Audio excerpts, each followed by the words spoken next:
యోహాన్ పత్రికల 2వ అధ్యాయంలో చూసినట్టయితే 12వ వచనం చూడండి. చిన్నపిల్లలారా, ఆయన నామమును బట్టి మీ పాపములు క్షమింపబడినవి గనక మీకు రాయిచున్నాను. ఇక్కడ చూస్తూ ఉంటే దేవుడు 3 విధాలుగా, అంటే 3 రకాల ప్రజలకి దేవుడు చెప్తా ఉన్నాడు. అంటే 3 రకాల స్టేజెస్ ఆఫ్ క్రిస్టియన్స్ అన్నట్టు. ఏంటంటే ఫస్ట్ స్టేజ్ ఏంటిదంటే తెలుసా? ఫస్ట్ ఏంటంటే చిన్నపిల్లలు అంట, తర్వాత ఫాదర్స్ అంటారు, మెచ్యూర్డ్ అన్నట్టు. ఇంకొకరు ఏంటంటే యవనస్తులు అంట. చిన్నపిల్లల గురించి చెప్తున్నప్పుడు ఏమని చెప్తా ఉన్నాడు చూడండి. ఫస్ట్ ఎవరైతే యేసు ప్రభుని నమ్ముకుని ఉంటారో, యేసు ప్రభువు నీ నోటితో ఒప్పుకొని హృదయమందు విశ్వసించి నువ్వు రక్షింపబడదు అని ఒక మాట వాళ్ళ చెవులకి వినపడ్డదన్నప్పుడు, వాళ్ళు ఎప్పుడైతే దేవుని దగ్గరికి వచ్చినప్పుడు, యేసు ప్రభుని తెలుసుకున్నప్పుడు వాళ్ళకి అర్థమయ్యే విషయం ఏంటిదంటే, అరే యేసు ప్రభు నా ప్రతి పాపంని సిలువ మీద భరించాడు. తర్వాత వాళ్ళు నెక్స్ట్ స్టేజ్ ఏమవుతారు, యవనస్తుల స్టేజ్కి వెళ్తూ ఉంటారు. యవనస్తుల స్టేజ్కి వెళ్ళినప్పుడు ఏంటంటే వీళ్ళు ఒకప్పుడు తెలుసుకోవడం స్టేజ్లో ఉంటా ఉంటారు. పాపములు క్షమింపబడి ఉన్నాయి అనే స్టేజ్లో ఉంటారు. దాని తర్వాత యవనస్తులకు వచ్చినాక యవనస్తుల్లో ఎట్లుంటారో తెలుసా, వీళ్ళు ఇప్పుడు దుష్టుని ఎదిరిస్తారంట. అంటే ఆత్మీయంగా గురించి మాట్లాడుతుంటారు, శారీరకంగా గురించి మాట్లాడతారు. ఇక్కడ ఆత్మీయంగా నువ్వు ఎప్పుడైతే యవన కాలంలోకి వచ్చినావంటే దాని అర్థం ఏంటి తెలుసా, నువ్వు దుష్టుని ఎదిరించగలుగుతున్నావా, అప్పుడు నువ్వు యవన కాలంలో ఉన్నట్టు. తర్వాత ఇంకా మెచ్యూరిటీ, దీని తర్వాత నెక్స్ట్ వచ్చేది ఏంటి, తండ్రులు ఏం చేస్తారంట చూద్దాం. తండ్రులారా, మీరు ఆది నుండి ఉన్నవాడిని ఎరిగి ఉన్నారంట. ఇక్కడ ఏం తెలుస్తుంది తెలుసా మీకు, ఆది అందున్న దేవుని గురించి మీకు అర్థమవుతుందంట. హల్లెలూయా, ఇది ఇంపార్టెంట్. మనందరము ఆయనను తెలుసుకునే వాళ్ళకి ఉండును గాక. మనం దేవుని గురించి అర్థమైనప్పుడు ఉండే ఆ మజా ఉంటుంది చూసినావా, అది ఎక్కడ దొరకదు మనకి. నువ్వు ఒకరిని స్వస్థపరిచినావు, వానికి అద్భుతమైంది, అక్కడ కూడా అంత సంతోషం దొరకదు. నీకు దేవుని గురించి అర్థమైతే చూసినావా, అప్పుడు దొరుకుతుంది అసలైన సంతోషం అనేది. ఇప్పుడు మీరు లోకమంతా, అంటే క్రిస్టియన్లు ఎవరైతే అనుకుంటున్నారో వాళ్ళు కూడా ఇవన్నిటి విషయమై విచారిస్తారు. ఇవన్నిటి విషయంల మీద వాళ్ళ స్ట్రెస్ అవుతూ ఉంటారు, నాకు ఇది కావాలి, ఇది కావాలి. అందుకే పౌలు భక్తుడు కూడా చెప్తా ఉంటాడు, మనుషుల భాషలతోనూ దేవదూతల భాషలతోనూ నేను మాట్లాడినను, ఒకవేళ నేను అవన్నీ మాట్లాడినను, ఒకవేళ నేను ప్రవచించు కృపావరం కలిగి మర్మములన్నీ జ్ఞానమంతయు ఎరిగిన వాడను. ఆయన చెప్తుండు, నాకు జ్ఞానమంతయు ఉన్నా కానీ, నాకు మర్మాలన్నీ తెలిసినా కానీ ఇంకేందంట, ఇది హైలైట్, కొండలను పెకిలింపగల పరిపూర్ణ విశ్వాసము గల వాడనైనను. కొండను చూసి ఏ కొండ ఇక్కడి నుంచి లే అటు వడు అనంత విశ్వాసం నాకున్నా. ఇవి బయట మనం చూసుకునే బ్రదర్స్ అంటే పాస్టర్స్, వీళ్ళందరూ కూడా అందరూ ఫోకస్ చేసేది ఏంటి తెలుసా, పౌలు ఏదైతే చెప్తున్నాడో వాటి మీద ఎక్కువ ఫోకస్ చేస్తూ ఉంటాడు. దేవుడు ఇచ్చినవి ఇవన్నీ, దేవుడు ఇవన్నీ కాదు ఇవన్నీ. పౌలు ఏం చెప్తున్నాడు తెలుసా, ఇవన్నీ నాకున్నా, నేను ప్రవచన వరం మాట్లాడినా, నేను చెప్పే ప్రవచనాన్ని నెరవేర్చబడుతున్నా. ఇంకా చాలామంది ఎట్లా అంటే బైబిల్లో ఉన్న పాత నిబంధనల మర్మాలు కానీ బైబిల్ తెలుసుకోవడం, ఇంకా కొత్తగా తెలుసుకోవడం. పౌలు చెప్తా ఉన్నాడు, అవన్నీ మర్మములు నాకు తెలిసిన, అవన్నీ విషయాలు నేను ఆరితీరిన. మంది ఉంటారు ఏంటంటే, నేను క్రిస్టియన్, నేను దేవుని నమ్ముకున్నా కదా, నా ఆస్తి మొత్తం నేను బీదలకి ఇస్తాను, అప్పుడు నేను గొప్పనైతా. ఒకవేళ బీదలకి నా ఆస్తి అంత ఇచ్చినా కూడానంట, ఇంకేమి ఇది కాల్చబడుటకు నా శరీరము అప్పగించినాను. ఇవన్నీ పౌలు చెప్పే అన్ని ఎక్స్ట్రీమ్, ఇవన్నీ ఇంతవరకు కూడా మనం ఇంకెళ్ళలేదు. అందుకే నాకు నచ్చింది ఏం తెలుసా, ఈ 13వ అధ్యాయం స్టార్ట్ కాకముందుకు 12వ అధ్యాయం చివరి వచనం ఏమని ఉంటుంది తెలుసా, చూద్దాం. ఎందుకంటే 12వ అధ్యాయం మొత్తము దేని గురించి చెప్తా ఉంటాడు అంటే వరాల గురించి చెప్తా ఉంటాడు. కానీ ఆయన 12వ అధ్యాయం నుంచి 13వ వచనంకి వచ్చేటప్పుడు ఏమని చెప్తారు తెలుసా, కృపావరములలో శ్రేష్టమైన వాటిని ఆసక్తితో అపేక్షించుడు. ఎందుకంటే తప్పంటలేడు వాటిని, మీకు ఏదైతే వరాలు కావాలో కృపావరాలు అవన్నీ మీకు కావాలి అంటే మీరు ఆసక్తితోని కోరుకోండి, దాన్ని ఆశించండి. దేవా నాకు ఈ దేవా అని అడగండి, దేవుడు ఇస్తాడు మీకు. కానీ దీని తర్వాత ఇదియుగాక సర్వోన్నతమైన మార్గంను మీకు చూపుచున్నాను అని చెప్పి 13వ అధ్యాయం స్టార్ట్ చేస్తున్నాడు. సర్వోన్నతమైన మార్గం ఏంటో తెలుసా,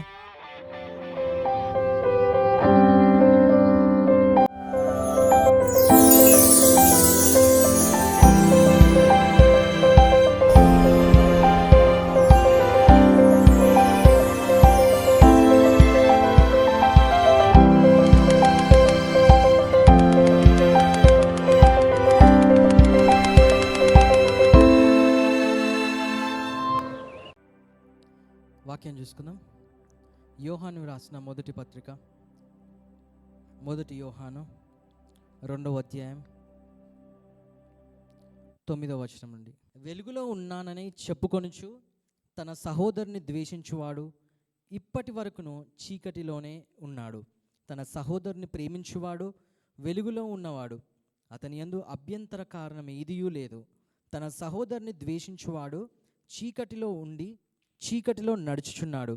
చీకటి అతని కన్నులకు గుడ్డితనము కలుగచేశాను గనుక తానెక్కడికి పోచున్నాడో అతనికి తెలియదంట. అయితే ఇక్కడ మనం యోహాను రాసిన మొదటి పత్రికలో చూస్తూ ఉన్నాము. ఈ పత్రిక రాస్తున్నది మనకు తెలిసినట్టయితే యోహాను రాస్తూ ఉన్నాడు. మనకి యోహాను గురించి తెలిసిందే. యోహాను ఎట్లాంటి వ్యక్తిత్వం గలవాడు అంటే, ఎట్లాంటి టైప్ ఆఫ్ క్యారెక్టర్ అంటే అతనిది, ఆయన ఎప్పుడు కూడా ఆయన ప్రేమలో ఉంటాడు ఎక్కువ.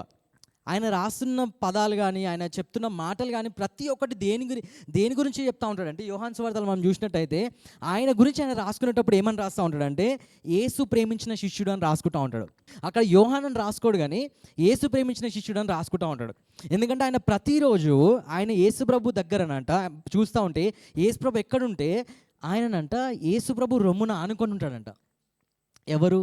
యోహాను భక్తుడు. యోహాను ఏం చేస్తా ఉన్నాడంటే ఎప్పుడు యేసు ప్రభుకి ఆనుకొని ఉంటాడు. ఆయన నమ్ముతున్నాడు ఏంటంటే యేసు ప్రభు నన్ను ప్రేమిస్తున్నాడు. నేను యేసు ప్రభుని ప్రేమించడం కాదు కానీ యేసు ప్రభే నన్ను ప్రేమిస్తూ ఉన్నాడు. యేసు ప్రభే నన్ను ప్రేమిస్తున్నాడు. నేనంటే ఎంతో ఇష్టం. అందుకని రాసుకునేటప్పుడు కూడా ఆయన యోహాను సువార్త రాసుకునేటప్పుడు కూడా యేసు ప్రేమించిన శిష్యుడు ఇక్కడికి వెళ్ళిండు, యేసు ప్రేమించిన శిష్యుడు ఆ సమాధిలోకి ఫస్ట్ ఉరికిండు. ఇట్లాంటి మాటలన్నీ మనం వింటూ ఉన్నాం. ఎందుకంటే యోహాన్కి ఒక నాలెడ్జ్ ఉంది. ఆయనకు ఒకటి అర్థమవుతా ఉంది. ఏంటంటే దేవుడు నన్ను ప్రేమిస్తున్నాడు, నా యేసు నన్ను ప్రేమిస్తున్నాడు. అదే ఇక్కడ యోహాను రాసిన పత్రికలు కూడా చూస్తూ ఉంటే మనకి దేవుని ప్రేమ గురించి మనం ఎక్కువ చూస్తూ ఉంటాం. దేవుని ప్రేమ గురించి మనం చూస్తూ ఉంటాం. ఆయన చెప్పే విధానం మంచిగా ఉంటుంది. ఇక్కడ చూసినట్టయితే ఆయన చెప్తా ఉన్నాడు 9వ వచనంలో ఏమనుందంట, వెలుగులో ఉన్నానని చెప్పుకొనుచు తన సహోదరుని ద్వేషించువాడు ఇప్పటి వరకును చీకటిలోనే ఉన్నాడంట. హల్లెలూయా. దీనికన్నా ముందు మనం చూసినట్టయితే ఏమని ఉంటా ఉంటుందంటే ప్రేమించడం గురించి ఉంటా ఉంటుందంట. తన సహోదరులని ప్రేమించడం గురించి చూస్తూ ఉంటాం మనం. అయితే ఎవరైతే నేను వెలుగులో ఉన్నా అని చెప్పి ఎవరైతే తన సహోదరుని ద్వేషిస్తూ ఉంటాడో, ప్రేమించకుండా ఎవరైతే ద్వేషిస్తూ ఉంటారో, ఇక్కడ ఏమని రాస్తూ ఉన్నాడంట, ద్వేషించువాడు ఇప్పటి వరకును చీకటిలోనే ఉన్నాడంట. ఇప్పటికీ ఎక్కడ ఉన్నాడంట? చీకట్లోనే ఉన్నాడంట. తన సహోదరుని ప్రేమించువాడు వెలుగులో ఉన్నవాడంట. హల్లెలూయా. ఎవరైతే తన సహోదరుని ప్రేమించువాడు వెలుగులో ఉన్నాడంట. ఎవరైతే తన సహోదరుని ద్వేషించువాడు ఎక్కడ ఉన్నాడంట? చీకట్లో ఉన్నాడంట. మనం బైబిల్లో చూస్తూ ఉంటే దేవుణ్ణి 2 రకాలుగా మనము బైబిల్లో చూస్తూ ఉంటాం. ఏమంటుందంటే గాడ్ ఈజ్ లవ్ అంటాం. దేవుడు ప్రేమై ఉన్నాడంట, దేవుడు వెలుగై ఉన్నాడంట. దేవుడు ప్రేమై ఉన్నాడంట, దేవుడు వెలుగై ఉన్నాడంట. దేవుడు ప్రేమని ఇస్తున్నా అని చెప్తలేడు, దేవుడే ప్రేమ అని చెప్తున్నాడు. దేవుడు వెలుగుని ఇస్తున్నా అని చెప్తలేడు, దేవుడే వెలుగై ఉన్నాడంట. ఇక్కడ చూసినట్టయితే ఎవరైతే తన సహోదరుని ప్రేమించట్లేదో, ఎవరైతే తన సహోదరుని ద్వేషిస్తున్నారో వాళ్ళంట చీకట్లో ఉన్న వాళ్ళంట. ఎవరైతే తన సహోదరుని ప్రేమిస్తున్నారో వాళ్ళు ఎక్కడున్నారంట? వెలుగులో ఉన్నారంట. యోహాను మనకు చెప్తున్న విధానం ఎట్లుందంటే దేవుడు వెలుగై ఉన్నాడు, దేవుడు ప్రేమై ఉన్నాడు. ఆ 2 సపరేట్ కూడా కాదు అని చెప్తా ఉన్నాడు మళ్ళీ. ఎందుకంటే ఎవరైతే ప్రేమిస్తూ ఉన్నారో వాళ్ళు వెలుగులో ఉన్నారంట, ఎవరైతే ద్వేషిస్తూ ఉన్నారో వాళ్ళు చీకట్లో ఉన్నారంట. అంటే దేవుని ప్రేమని వాళ్ళు వెలుగులో ఉన్నారా లేరా అనేది వాళ్ళ ప్రేమించడం బట్టి మన యోహాను చెప్తా ఉన్నాడు ఇక్కడ. హల్లెలూయా, హల్లెలూయా. ఆ 2ని సపరేట్ చేస్తలేడు. అంటే దాని అర్థం ఏంటంటే ఇప్పుడు నువ్వు దేవుడు ప్రేమ, దేవుడు వెలుగు అంటే దాని అర్థమైంది తెలుసా? నీకు దేవుడు అర్థమైందంటే దేవుని ప్రేమ అర్థమైనట్టు నీకు, ఎందుకంటే ఆయననే ప్రేమ. నీకు వెలుగు అంటే ఏందో అర్థమైందంటే నీకు దేవుడు అంటే అర్థమైనట్టు. నీకు ఒకవేళ నువ్వు ప్రేమ అంటే ఏందో నీకు అర్థం కావట్లేదు, నువ్వు ప్రేమించలేకపోతున్నావు అంటే నీకు దేవుడు అర్థం కానట్టు. అదే చెప్తున్నాడు ఇక్కడ క్లియర్గా 9వ వచనంలో మనం చూస్తూ ఉంటే ఏమని చెప్తున్నాడు? వెలుగులో ఉన్నానని చెప్పుకొనుచు. వాడు చెప్తున్నాడు ఏంటంటే నేను వెలుగులో ఉన్నా అని, వెలుగులోనే ఉన్నా అంటుండు. మళ్ళీ ఏం చెప్తున్నాడంట? తన సహోదరుని ద్వేషిస్తూ ఉన్నాడంట, ఇప్పటి వరకు నువ్వు చీకట్లో ఉన్నాడంట. తన సహోదరుని ప్రేమించువాడు వెలుగులో ఉన్నవాడంట, అతని యందు అభ్యంతర కారణం ఏదియూ లేదు. తన సహోదరుని ద్వేషించువాడు చీకటిలో ఉండి చీకటిలో నడుస్తున్నాడంట. ఎవరైతే తన సహోదరుని ద్వేషిస్తూ ఉన్నాడో వాడు ఎక్కడున్నాడంటే చీకట్లో ఉన్నాడంట. ఇప్పుడు మనం చీకట్లో ఉన్నప్పుడు మనం నడుస్తున్నప్పుడు మనం ఎటు పోతున్నామో తెలియదు. ఇప్పుడు ఇలా లైట్స్ ఉన్నాయి కాబట్టి నాకు అర్థమవుతుంది ఏంటంటే నా ముందు పియానో ఉంది, నేను అట్లా లోపలికి వెళ్ళాలంటే పియానోని కొంచెం జరిపి లేకపోతే ఇండ్ల నుంచి సందుల నుంచి వెళ్ళాలి అని నాకు అర్థమవుతుంది. ఎందుకంటే ఇక్కడ వెలుగుంది కాబట్టి, వెలుగుంది కాబట్టి నేను చూడగలుగుతున్నా. వెలుగు లేకపోతే నేను చూడగలుగుతానా? చూడలేను. నేను గుద్దుకొని వెళ్ళిపోతా. నాకు తెలియదు ఇక్కడ ఏదైనా ఉందని కూడా నాకు తెలియదు. ఎవరైతే ద్వేషిస్తూ ఉంటారో ఇక్కడ అదే చెప్తున్నాడు ఏంటంటే తన సహోదరుని ద్వేషించేవాడంట చీకట్లో ఉండి చీకట్లో నడుచుచున్నాడంట. చీకటి అతని కన్నులకు గుడ్డితనం కలగజేస్తుంది కనుక తాను ఎక్కడికి పోవచ్చున్నాడో అతనికి తెలియదంట. ఎక్కడికి పోతున్నాడో వానికి తెలియదు. ఎందుకు? వాడు చీకట్లో ఉన్నాడు కాబట్టి. ఎవరైతే ప్రేమిస్తారో, ఎవరైతే దేవుని ప్రేమ ఎవరి లోపటైతే ఉంటుందో, ఎవరైతే ప్రేమించగలుగుతున్నారో వాళ్ళు వెలుగులో ఉన్నట్టంట. ఎవరైతే నేను ప్రేమించలేకపోతున్నా, నాతో అయితలేదు, ద్వేషిస్తా ఉన్నా, కుళ్ళు వస్తూ ఉంది, కుతంత్రం వస్తూ ఉంది. ఇట్లా అంటే బైబిల్ చెప్తున్నది ఏంటంటే వాళ్ళు ఇంకా చీకట్లోనే ఉన్నారంట. వాళ్ళు చెప్పేది చెప్తున్నారు ఏంటంటే నేను వెలుగులో ఉన్నా అని చెప్తున్నారు, వెలుగులో ఉన్నా అని చెప్తున్నారు. దేవుడు వెలుగై ఉన్నాడు, నేను దేవుడు వెలుగులో ఉంటా ఉన్నా అన్నీ చెప్తా ఉన్నారు. వాళ్ళు చెప్పే మాటలు మస్తున్నాయంట. కానీ నిజంగా వాళ్ళు వాళ్ళ సహోదరుని కానీ ప్రేమించని ఎడల, వాళ్ళ సహోదరుని కానీ ఒకవేళ ద్వేషించినట్లయితే వాళ్ళు ఎక్కడ ఉన్నారంటే వెలుగులో ఉన్నారా, చీకట్లో ఉన్నారా? చీకట్లో ఉన్నారంట. అది బైబిల్ చెప్తా ఉంది. అందుకే పౌలు భక్తుడు కూడా చెప్తా ఉంటాడు.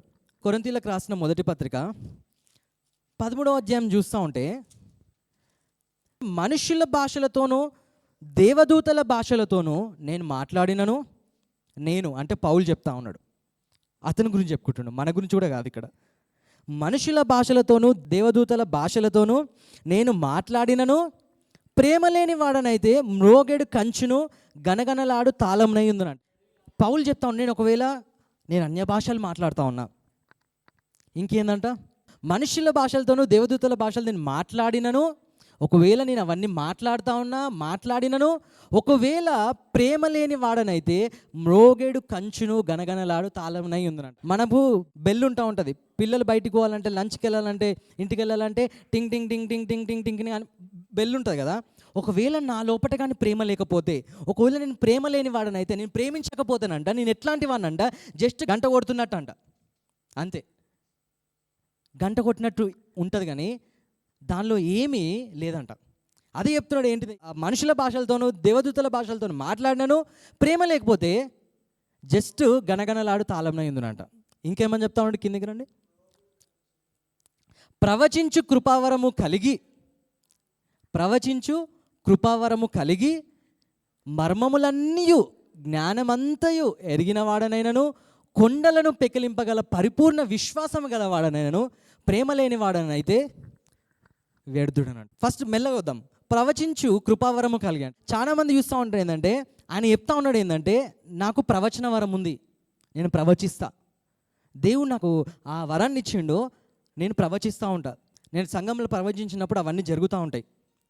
ఈయన చెప్తున్నాడు నేను అని చెప్తున్నా. అంటే పౌలు మనకు తెలిసిందంటే గొప్ప సేవకుడు, దేవుని ఆత్మ కలిగిన వ్యక్తి. ఆయన చెప్తున్నాడు ఏంటంటే, ఒకవేళ నేను ప్రవచించు కృపావరం కలిగి మర్మములన్నీ జ్ఞానమంతయు ఎరిగిన వాడనను. కొత్త నిబంధనలు మనం చూస్తూ ఉంటే దేవుడు పౌలుకి ఎంతగానో జ్ఞానం ఇచ్చినట.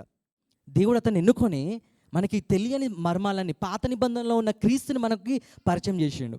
ఆయన చెప్తుండు, నాకు జ్ఞానమంతయు ఉన్నా కానీ, నాకు మర్మాలన్నీ తెలిసినా కానీ, ఇంకేందంట, ఇది హైలైట్, కొండలను పెకిలింపగల పరిపూర్ణ విశ్వాసము గల వాడనైనను. కొండను చూసి, ఏ కొండ ఇక్కడి నుంచి లే అటు వడు అనంత విశ్వాసం నాకున్నా. అట్లాంటి విశ్వాసం ఉన్నటోళ్ళు మనం చూస్తామా? అంత ఈజీగా చూడగలుగుతామా? చూడలేము. ఇప్పుడు మన ఇంట్లో ఏదైనా సమస్య వస్తేనే మనం ఏం చేస్తాము? భయపడుతూ ఉంటాం, టెన్షన్ పడుతూ ఉంటాం. అట్లాంటిది ఒక కొండ మన ఇంటి ఎదురుగా ఉంది, ఆ కొండని ఇటు నుంచి వెళ్ళి అటు వడు అంటే అంత విశ్వాసం మనకు ఉంటుంది ఎప్పుడైనా? అంత విశ్వాసం కలిగి ఉంటామా మనం? ఒకవేళ అట్లాంటి విశ్వాసం ఉన్నా, ఏ కొండ లే ఈ నుంచి అడిగిలేసి ఆడవాడు అనే విశ్వాసం నాకున్నా, అదే చెప్తా ఉన్నాడు, కొండలను పెకిలింపగల పరిపూర్ణ విశ్వాసము గలవాడనైనను, ప్రేమ లేని వాడనైతే నేను వ్యర్థుడను అంట. ప్రేమ లేని వాడనైతే నేను వ్యర్థుడను అంటే వేస్ట్ అన్నట్టు. ఇవన్నీ ఉన్నా అంటే ఏవన్నీ?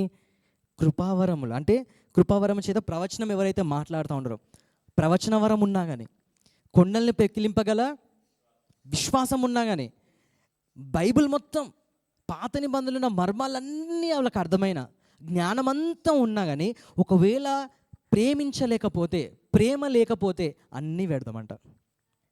ఇవి బయట మనం చూసుకునే బ్రదర్స్ అంటే పాస్టర్స్, వీళ్ళందరూ కూడా అందరూ ఫోకస్ చేసేది ఏంటి తెలుసా? పౌలు ఏదైతే చెప్తున్నాడో వాటి మీద ఎక్కువ ఫోకస్ చేస్తూ ఉంటారు. ఇది అన్నీ ఇప్పుడు మనం చూస్తున్న ప్రవచన వరం కానీ, అన్య భాషలు అర్థం చెప్పించే వరం కానీ, అద్భుత స్వస్థతలు కానీ, ఇవన్నీ వరాలు ఏవైతే ఉన్నాయో ఇవన్నీ దేవుడే ఇచ్చిండు. ఎందుకు ఇచ్చిండు?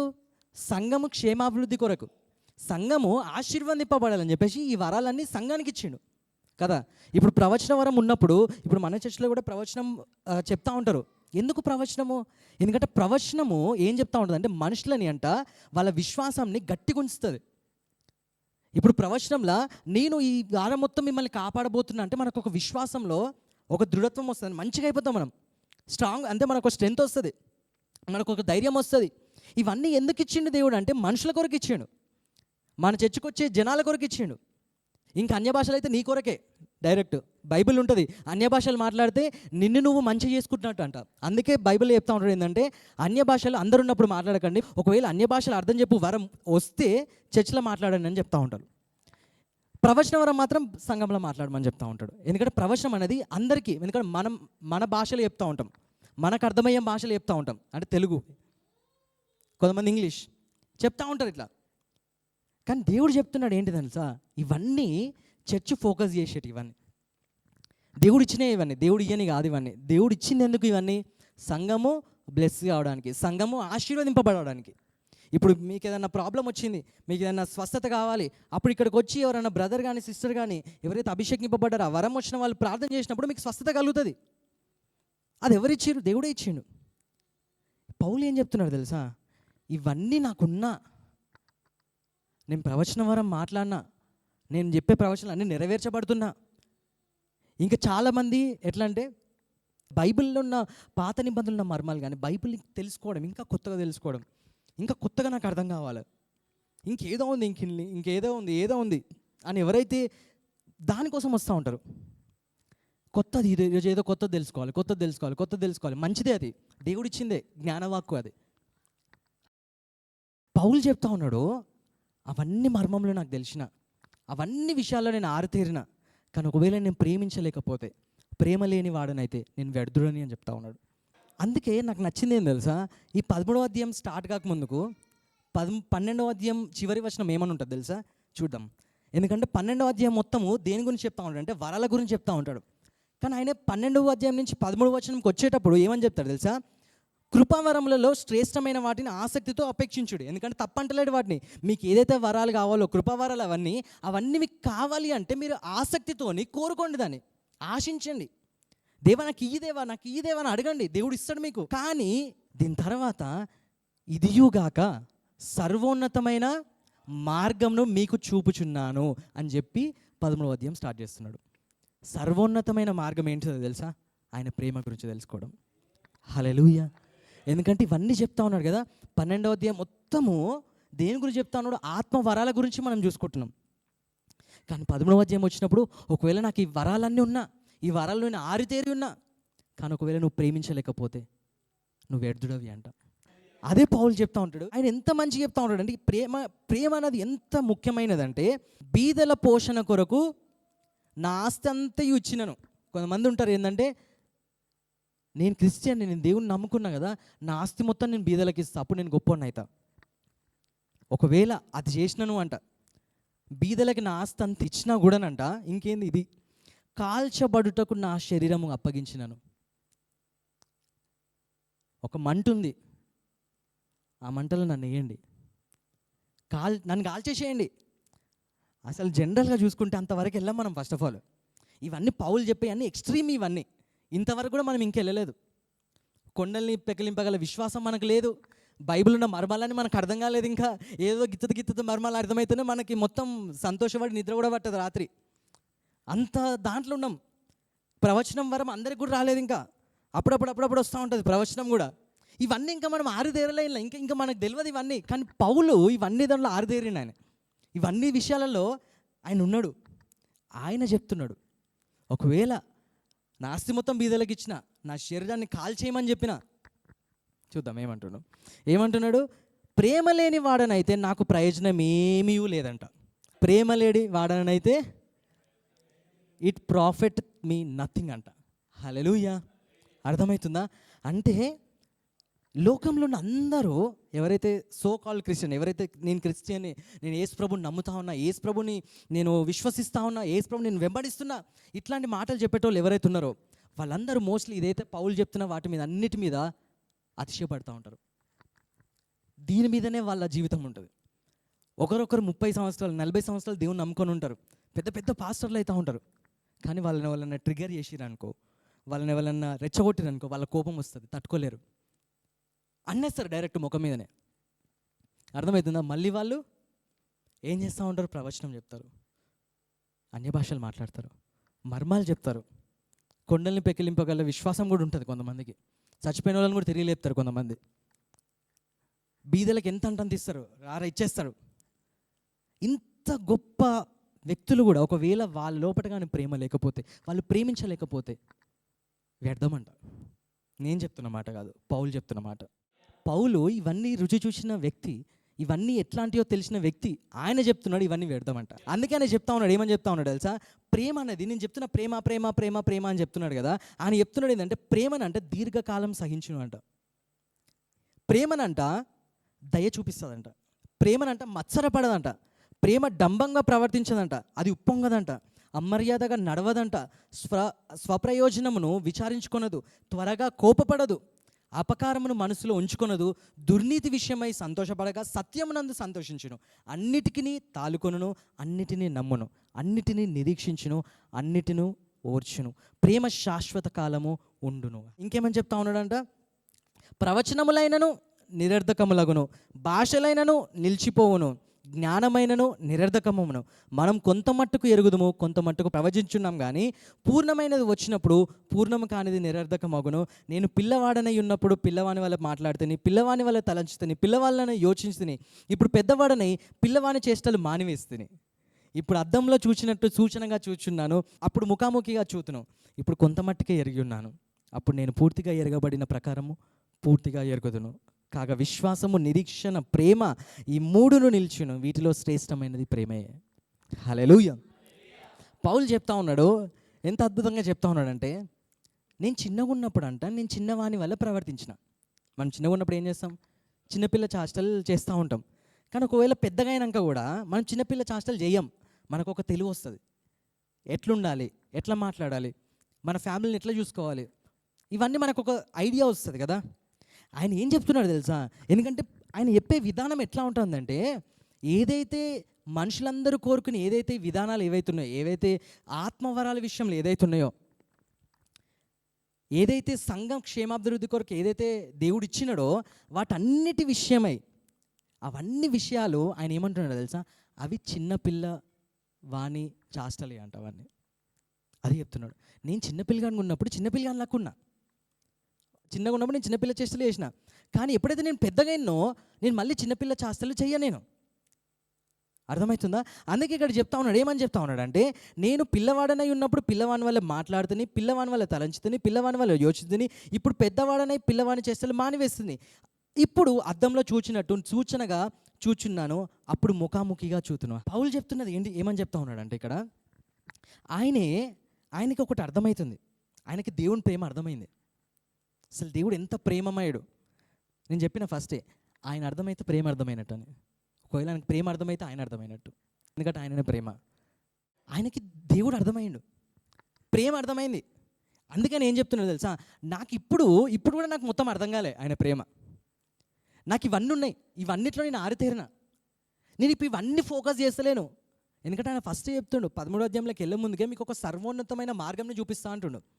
గ్రేటెస్ట్ థింగ్ని మీకు పరిచయం చేస్తూ అంటుండే. అదేంటంటే ప్రేమ. ఆ ప్రేమని చెప్తా ఉన్నాడు. ఏం తెలుసా? ఇది కొంతమందికి బాధ కలిగించవచ్చు, కొంతమంది విన్నోళ్ళకి. ఏంటంటే, ఎవరైతే వీటన్నిటి విషయాల మీద ఎవరైతే అతిశయపడతారో, ఇవన్నీ విషయాల మీద వాళ్ళ జీవితం మొత్తం స్పెండ్ చేస్తారో, ఏది నాకు ఆత్మవరాలు కావాలి, ఆత్మఫలాలు కావాలి, ఓకే దేవుడు ఇచ్చిండు, ఎందుకు? సంఘం కోసం ఇచ్చిండు. నువ్వు ఆసక్తి కలిగి ఉంటే దేవుడు నీకు ఇస్తాడు. ఇవి ఉన్నాయి కాబట్టి నేను తోపు, నేను ప్రవచిస్తున్నాను కాబట్టి నేను తోపు, నాకు అన్య భాషలు వచ్చినాయి కాబట్టి తోపు, మీరు అందరు వేస్ట్. నాకు బైబిల్ అన్ని గూఢమైన మర్మాలన్నీ నాకు అర్థమవుతున్నాయి, నేను గ్రేట్, మీరు అందరు వేస్ట్. ఎవరైతే వీటన్నిటి విషయంల మీద ఎవరైతే అతిశయపడతారో, ఇవన్నిటిని పట్టుకొని దేవుని ప్రేమని అర్థం చేసుకోకుండా ఎవరైతే ఉంటారో వాళ్ళు చిన్నపిల్లవాళ్ళంట, చిన్నపిల్లలంట, పిల్లలంట. ఎవరైతే దేవుని ప్రేమను ఎవరైతే కలిగి ఉంటారో, దేవుని ప్రేమను ఎవరైతే వాళ్ళు రుచి చూస్తారో వాళ్ళు పెద్దోళ్ళు అంట, మెచ్యూర్డ్ అంట. అదే చెప్తున్నాడు పౌలు ఇక్కడ. ఏంటంటే, నాకు ఇప్పుడు కొంచెమే అర్థమైంది, నాకు ఇప్పుడు కూడా దేవుని ప్రేమ అంత అర్థం కాలే. ఎందుకు తెలుసా? నేను ఇప్పుడు ఎట్లా చూస్తున్నా అంటే, ఒక అద్దంలో చూస్తున్నా. అద్దంలో ఇప్పుడు మనం చూసినప్పుడు మనకు జనరల్గా మనం రియల్గా చూసినాం ఒకలా ఉంటుంది, మనం అద్దంలో చూసుకున్నప్పుడు ఒకలా ఉంటుంది, మన ముఖం డిఫరెంట్ ఉంటుంది. పౌలు చెప్తున్నది ఏం తెలుసా? ఇప్పుడు నేను అద్దంలో చూసుకుంటున్నా అంటే నన్ను నేను చూసుకోలేక, అంటే దాని అర్థం ఏంటంటే క్లియర్గా నేను చూస్తలేను ఇప్పుడు. కానీ ఒక రోజు వస్తుంది, నేను పరలోకం వెళ్తా, నేను అక్కడ పరిపూర్ణమైన ప్రేమను చూస్తాను నేను. హల్లెలూయా. అంటే ఆ దేవాది దేవుణ్ణి చూస్తా అని చెప్తున్నాడు. ఆయనను చూసినప్పుడు ఆయన నన్ను ఎంతైతే అర్థం చేసుకుంటుండో ఇప్పుడు ఇక్కడ, నేను ఆయనను అంత చూస్తా, అంత అర్థం చేసుకుంటా ఆయనని. అంటే ఆయనను తెలుసుకోవడమే ఆయన ప్రేమను తెలుసుకోవడం అంట. ఇక్కడ భూమి మీద ఉన్నంత కాలము నీ టైం మొత్తము, నీ ఎనర్జీ మొత్తము, నీ సేవలో నువ్వు చేసే ప్రతి పని, ప్రతి పాట ఏదైతుందో, నాకు ఆత్మవరాలు కావాలి, ఆత్మ ఆత్మ ఆత్మ ఓకే, అది ఉండాలి, అదంతా ప్రజల కోసం వాడబడాలి. కానీ నాకు ప్రేమించడం అయితే లేదు. ఒకరితో ఎట్లా ప్రేమ చూపించాలో అర్థమైతలేదు. ఊకనే నాకు కోపం వస్తుంది, ఊకనే నేను హట్ అవుతున్నా, ఊకనే నాకు జలస్ వస్తుంది అంటే ఏదో ఆగముంది. రైట్, చీకట్లో ఉన్నారు అంటాడు.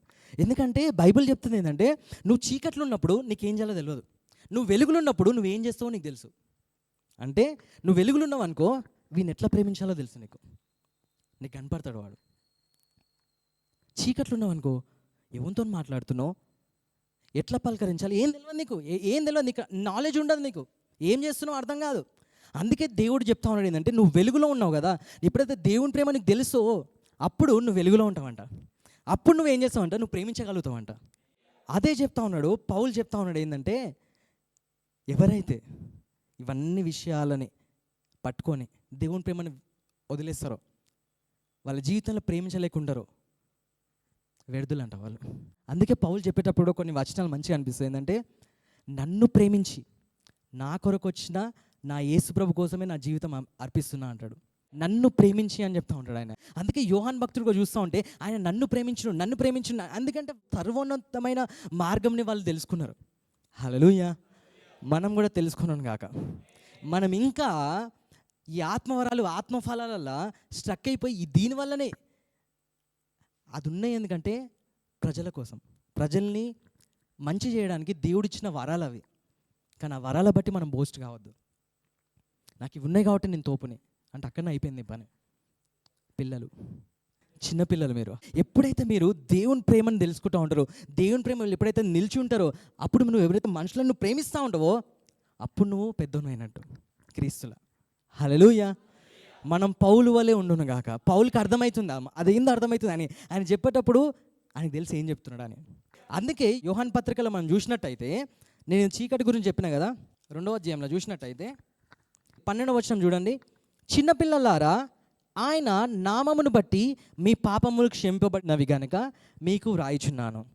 తండ్రులారా, మీరు ఆది నుండి ఉన్నవానిని ఎరిగి ఉన్నారు గనుక మీకు వ్రాయిచున్నాను. యవనస్తులారా, మీరు దుష్టుని జయించున్నారు గనుక మీకు రాయిచున్నాను. చిన్నపిల్లలారా, మీరు తండ్రిని ఎరిగి ఉన్నారు గనుక మీకు రాయిచున్నాను.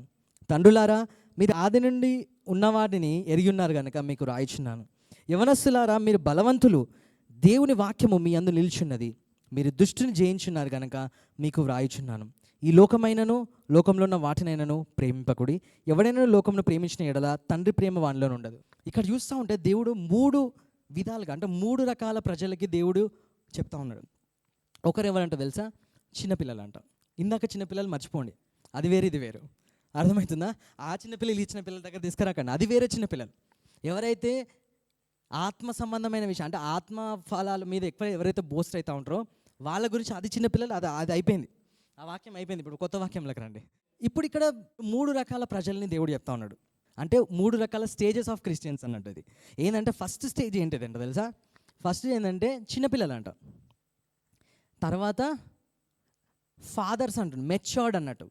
అంటే ఫాదర్స్ మెచ్యూర్డ్ అంటే పెద్దగా అయినారు అన్నట్టు. ఇంకొకరు ఏంటంటే యవనస్తులు అంట. సరే, మనం ఆర్డర్ని మంచిగా పెట్టుకుందాం. చిన్నపిల్లలు, యవనస్తులు, పెద్దోళ్ళు అన్నట్టు పెట్టుకుందాం. చిన్నపిల్లలు, యవనస్తులు, పెద్దోళ్ళు. చిన్నపిల్లల గురించి చెప్తున్నప్పుడు ఏమని చెప్తా ఉన్నాడు చూడండి. ఆయన నామమును బట్టి మీ పాపములకు క్షమింపబడి ఉన్నావు గనుక మీకు వ్రాయిచున్నాను అని చెప్పేసి చిన్నపిల్లలకు రాస్తూ ఉన్నాడు. చిన్నపిల్లలకు రాసేటప్పుడు ఆయన నామమును బట్టి మీ పాపములు ఏమున్నాయంటే క్షమింపబడి ఉన్నవంట. తండ్రులకు మీరు ఆది నుండి ఉన్నవాడిని ఎరిగి ఉన్నారు గనక మీకు వ్రాయిచున్నానంట. తర్వాత ఏం చెప్తున్నా? యవనస్తులకు చెప్తున్నప్పుడు మీరు దుష్టుని జయించున్నారు కనుక మీకు వ్రాయిచున్నాను. ఇది చెప్తున్నప్పుడు ఏంటంటే 3 స్టేజెస్, క్రిస్టియన్స్లో ఒక 3 స్టేజెస్ గురించి యోహాన్ భక్తుడు చెప్తా ఉన్నాడు. ఏమని చెప్తా ఉన్నాడు అంటే, ఫస్ట్ ఎవరైతే యేసు ప్రభుని నమ్ముకొని ఉంటారో, ఏసే ప్రభువు నీ నోటితో ఒప్పుకొని హృదయమందు విశ్వసించిన నువ్వు రక్షింపబడదు అని ఒక మాట వాళ్ళకి చెవులకి వినపడ్డది అన్నప్పుడు, వాళ్ళు ఎప్పుడైతే దేవుని దగ్గరికి వచ్చినప్పుడు, యేసు ప్రభువుని తెలుసుకున్నప్పుడు వాళ్ళకి అర్థమయ్యే విషయం ఏంటిదంటే, అరే యేసు ప్రభు నా ప్రతి పాపంని సిలువ మీద భరించిండు, నా శిక్షనంతా తీసుకుండు, తిరిగి లేచిండు, నాకు మరణం మీద ఇంకా ఏం భయం లేదు, ఆయన మరణం మీద ఆయనకు అధికారం ఉంది. సో నేను కూడా ఆ మరణం మీద అధికారం కలిగి తండ్రి కుడి పార్శ్వంలో కూర్చున్నా. యేసు ప్రభువుని నమ్ముకున్న ప్రతి ఒక్కరు, అంటే యేసు ప్రభువులకు వచ్చిన ప్రతి ఒక్కరు ఫస్ట్ తెలుసుకునేది ఏంటి తెలుసా? ఇదే ఏంటిది? ఆయన నామమును బట్టి పాపములు క్షమింపబడి ఉన్నవి అని తెలుస్తుంది ఫస్ట్ వాళ్ళకి. అర్థమవుతుందా? ఫస్ట్ వీళ్ళెవరు? చిన్నపిల్లలంట. తర్వాత దేవుళ్ళకి వచ్చినాక వాళ్ళు ఏంది వాక్యం వింటూ ఉంటారు, దేవుని గురించి తెలుసుకుంటూ ఉంటారు. వాళ్ళు నెక్స్ట్ స్టేజ్ ఏమవుతారు? యవనస్తుల స్టేజ్కి వెళ్తూ ఉంటారు. యవనస్తుల స్టేజ్కి వెళ్ళినప్పుడు ఏంటంటే వీళ్ళు ఒకప్పుడు తెలుసుకోవడం స్టేజ్లో ఉంటా ఉంటారు. పాపములు క్షమింపబడి ఉన్నాయి, పాపములు క్షమింపబడి ఉన్నాయి అనే స్టేజ్లో ఉంటారు. దాని తర్వాత యవనస్తులకు వచ్చినాక యవనస్తులు ఎట్లుంటారో తెలుసా? వీళ్ళు ఇప్పుడు దుష్టుని ఎదిరిస్తారంట. అంటే యవన కాలంలో ఉండే ప్రతి ఒక్క యుద్ధం ఏదైతే ఉంటుందో, ఎందుకంటే యవన కాలంలో ఈ టైంలో మస్తు యుద్ధాలు జరుగుతూ ఉంటాయి. బయట యుద్ధాలు కాదు, లోపటి యుద్ధాలు. ఎందుకంటే ఇప్పుడు 16, 17, 18 ఇయర్స్, 16 కూడా అవసరం లేదు, 13 నుంచే టీన్ స్టార్ట్ అయినప్పటి నుంచి చాలామంది మెంటల్ డిప్రెషన్స్తో బాధపడుతూ ఉన్నారు, డిప్రెషన్లోకి వెళ్తూ ఉన్నారు, సూసైడల్ అటాక్స్ చేసుకోవాలన్న వాళ్ళ తలంపులు వస్తూ ఉన్నాయి. చాలామంది చేసుకుంటున్నారు, చనిపోతున్నారు కూడా. యవనస్తుల గురించి చెప్పినప్పుడు ఏంటంటే మీరు దుష్టుని జయిస్తారని చెప్తున్నాడు. హల్లెలూయా. ఫస్ట్ నువ్వు యేసుప్రభుని తెలుసుకున్నప్పుడు నువ్వు మంచిగా ఉంటుండొచ్చు. యేసుప్రభుని తెలుసుకున్నప్పుడు నీకున్న ఒక తలంపు ఏంటంటే నా పాపాలు క్షమింపబడి ఉన్నాయి, నా పాపాలు క్షమింపబడి ఉన్నాయి. కానీ ఎప్పుడైతే నువ్వు యవనస్తునిగా మారినవో, అంటే ఆత్మీయంగా గురించి మాట్లాడుతుండు, శారీరకంగా గురించి మాట్లాడతలేడు ఇక్కడ. ఆత్మీయంగా నువ్వు ఎప్పుడైతే యవన కాలంలోకి వచ్చినావంటే దాని అర్థం ఏంటి తెలుసా? నువ్వు దుష్టుని ఎదిరించగలుగుతున్నావా, అప్పుడు నువ్వు యవన కాలంలో ఉన్నట్టంట. అంటే ఏదైతే యుద్ధం నీ మీదకి వస్తూ ఉందో, అదే ఎఫెసీలకు రాసిన పత్రికలు చెప్తా ఉంటాడు, 5వ అధ్యాయంలో చెప్తా ఉంటాడు ఏంటంటే మనము యుద్ధరంగంలో ఉన్నామని చెప్తా ఉంటాడు. సర్వాంగ కవచనాన్ని ధరించుకో అని చెప్తా ఉంటాడు. ఎందుకంటే మనం యుద్ధంలో ఉన్నామంట. ఎవరైతే యుద్ధం చేసే వాళ్ళు ఎవరైతే ఉన్నారో వాళ్ళందరూ యవనస్తులు అంట. ఇప్పుడు యవనస్తులు కూడా యుద్ధం చేయాలి అంటే ప్రతి ఒక్కరు యవనస్తులం కావాలి. అది గ్రోత్ అన్నట్టు. నువ్వు ఫస్ట్ యేసు ప్రభువుని తెలుసుకొని ఇంకా నువ్వు యుద్ధం చేస్తలేవంటే, ఇంకా నువ్వు ఇట్లాంటి సైతాన్ గారు తెప్పించే తలంపులకి ఇంకా పడిపోయి ఇంకా ఆగమవుతున్నావు అంటే నువ్వు ఇంకా ఫస్ట్ స్టేజ్లోనే ఉన్నాడు, ఇంకా పిల్లవాని వల్ల ఉన్నావు. నీకు తెలిసిందంటే దేవుడు నన్ను ప్రేమించిండు, నా ప్రతి పాపంని క్షమించిండు, ఈడి వరకే తెలుసు. నువ్వు ఇంకా గ్రో కావడం అంటే ఏంటి తెలుసా? నువ్వు ఇంకా ఎదగడం అంటే ఏంటి తెలుసా? దుష్టుని ఎదిరించడం అంట. తర్వాత ఇంకా మెచ్యూర్డ్, దీని తర్వాత నెక్స్ట్ వచ్చేది ఏంటి? తండ్రులది. తండ్రులు ఏం చేస్తారంట చూద్దాం. తండ్రులారా మీరు ఆది నుండి ఉన్నవాడిని ఎరిగి ఉన్నారంట. అర్థమవుతుందా? ఫస్ట్ మీకు తెలిసింది ఏంటంటే పాపములు క్షమింపబడి ఉన్నవి. తర్వాత యవనకాలంలోకి వచ్చారు. యవనకాలం యొక్క స్టేటస్ అక్కడుంది ఏంటిదంటే, యవనకాలంలో ఉన్నప్పుడు ఏంది? దుష్టుని మీరు ఎదిరించగలుగుతారు. ఇంకా అంతకు మించి ఇంకా మీరు ఎదుగుతున్నారు ఆత్మీయంగా. ఇక్కడ ఏం తెలుస్తుంది తెలుసా మీకు? ఆది అందున్న దేవుని గురించి మీకు అర్థమవుతుందంట. హల్లెలూయా. అంటే క్రిస్టియన్ యొక్క వాళ్ళ గ్రోత్ అనేది యోహాన్ భక్తుడు చెప్తా ఉన్నాడు ఇక్కడ. ఫస్ట్ పాపాలు క్షమింపబడిందని తెలిస్తే, దాని తర్వాత దుష్టుని జయిస్తారు, దాని తర్వాత అంటే దేవుడు అంటే ఏందో తెలుస్తుంది నీకు. ఇది ఇంపార్టెంట్. హల్లెలూయా. మనము ఇక్కడ ఉన్నట్టయితే దుష్టుని ఎదిరించలేము. ఇంకా ఇక్కడ ఉన్నట్టయితే ఇంకా దేవుడు మనకు అర్థం కాలన్నట్టు. ఇంకా ఎందుకంటే స్టేజెస్ చెప్తా ఉన్నాడు కదా, పిల్లవాడు, యవనస్తుడు, తండ్రి. మనందరము ఆయనను తెలుసుకునే వారలక్క ఉండును గాక.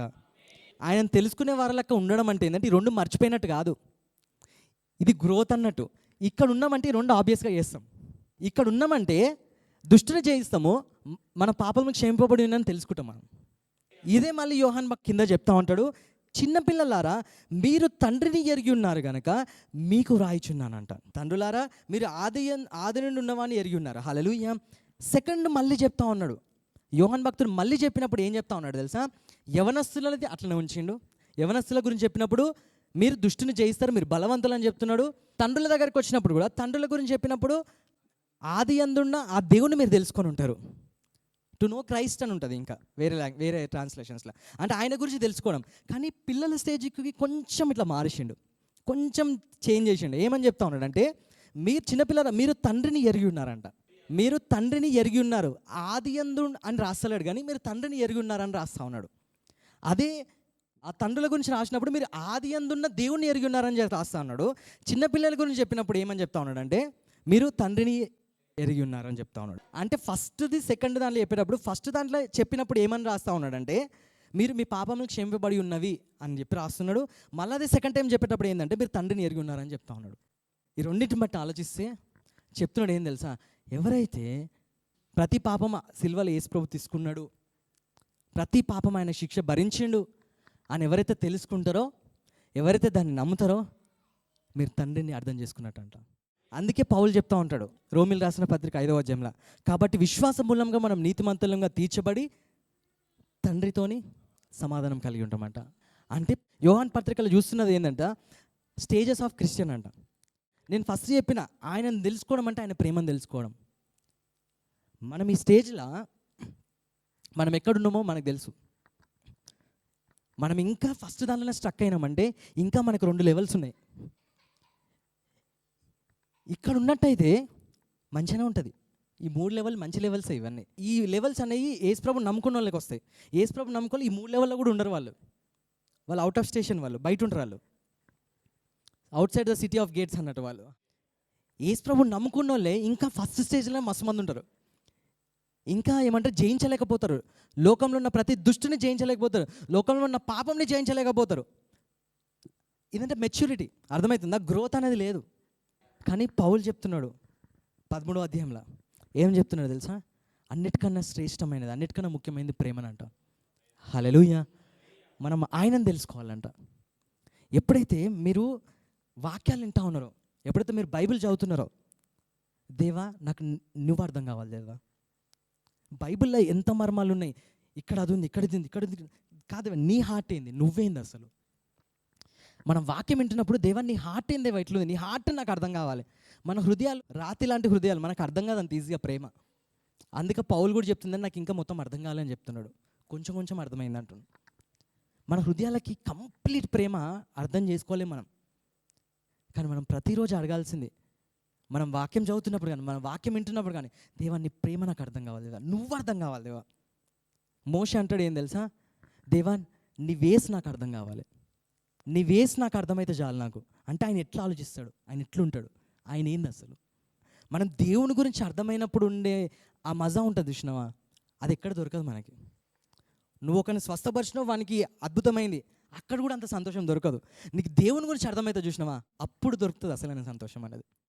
ఇప్పుడు మీరు లోకమంతా, లోకం అంటే లోకం కూడా కాదు, క్రిస్టియన్స్ లోకం అన్నట్టు, క్రిస్టియన్స్లో ఉన్న లోకం అన్నట్టు. హల్లెలూయా. అంటే క్రిస్టియన్లు ఎవరైతే అనుకుంటున్నారో వాళ్ళు కూడా ఇవన్నిటి విషయమై విచారించరు. ఇవన్నిటి విషయంల మీద వాళ్ళ స్ట్రెస్ అవుతూ ఉంటారు, నాకు ఇది కావాలి, ఇది కావాలి. అందుకే వాళ్ళ దగ్గరికి వెళ్ళినప్పుడు కూడా వాళ్ళ దగ్గర వెళ్ళనియరు. ఫస్ట్ ఆఫ్ ఆల్ మనలే అభిషేకం దూరం ఉండండి అని చెప్తా ఉంటారు వాళ్ళకి. మనుషులందరూ మనుషులు బట్టి సేవ చేస్తారు. అందుకే వాళ్ళు ప్రేమ అంటే వాళ్ళకి తెలియదు. ఆయన తెలుస్తున్నాడంటే ఆయన ప్రేమ తెలుస్తున్నట్టు. ఆయన ప్రేమ తెలుస్తుందంటే నువ్వు వెలుగులు ఉన్నట్టు. నువ్వు వెలుగులు ఉన్నావంటే నువ్వు ప్రేమించగలుగుతావు. అందుకని మనుషుల్ని కనపడతారు. ఒక మనిషిని కనిపిస్తలేడు, చెప్తారు కదా చాలామంది, కళ్ళకు అవపడతలేనరా నేను, కానీ కళ్ళకు అవపడతలేనరా నేను అంటారు కదా. అంటే దాని అర్థమైంది, వాడు గర్వంలో ఉన్నప్పుడు ఒకటి కళ్ళకు కనపడాడు, వాడు గుడ్డోడు అయిపోతాడు. వాడు అదే కళ్ళు పడాడు వాడు స్థాయి. అంటే అర్థమవుతుందా, మనం ఎప్పుడైతే తగ్గించుకొని వాళ్ళ దగ్గరికి వెళ్ళి ఎప్పుడైతే ప్రేమిస్తామో అప్పుడు నువ్వు వెలుగులు ఉన్నప్పుడు నువ్వు వాడిని చూడగలుగుతున్నావు, వాని బాధ నువ్వు అర్థం చేసుకోగలుగుతున్నావు. ఒకవేళ నువ్వు చూడలేకపోతున్నావు, వాని బాధ నీకు అర్థమైతలేదు, వాడిని ప్రేమించలేకపోతున్నావు, నీకు అయితలేదంటే నువ్వు గుడ్డోనివి, నువ్వు చీకట్లు ఉన్నావు. అదే యోహాన్ భక్తుడు చెప్తున్నాడు, అదే పౌలు భక్తుడు చెప్తున్నాడు, మనము మన జీవితంలో సర్వోన్నతమైన మార్గాన్ని వెతుకుతారా, లేదంటే అది కాకుండా మిగతాది వెతుకుతారా? సర్వోన్నతమైన మార్గాన్ని వెతుకుతాం, అదే దేవుని ప్రేమ. ఈ రోజు నుండి మన ప్రార్థన అంశం ఏదై ఉండాలి తెలుసా? అన్నిటికన్నా ఫస్ట్ ప్రార్థన అంశం, దేవా నాకు నువ్వు అర్థం కావాలి దేవా, నీ ప్రేమ తెలవాలి దేవా, నీ ప్రేమ నాకు అర్థం కావాలి దేవా. నాకు ఎంత బైబిల్ ఎన్ని మర్మాలు అర్థమైనా ఆ మర్మం కాదు, ఆ మర్మంలో నువ్వు అర్థం కావాలి. నువ్వెంత మంచోనో తెలవాలి, నువ్వెంత గొప్పవాడో తెలవాలి. మనుషులు ఎప్పుడు మారుతారు తెలుసా? దేవుడు ఎంత గొప్పవాడని తెలుసుకున్నప్పుడు వాళ్ళ మనసులు మారుతాయి.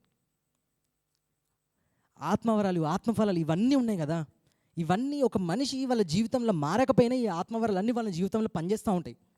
అంటే వాళ్ళ జీవితంలో ఇంకా పాపం అనే బంధకంలో ఉన్నా కానీ ఈ ఆత్మవరాలు అనేవి ఆగవు. ఎందుకంటే ఆత్మవరాలు అంటేనే కృపవరాలు, కృపవరాలు అంటేనే కృప, కృప అంటేనే నీకు క్రియలు లేని.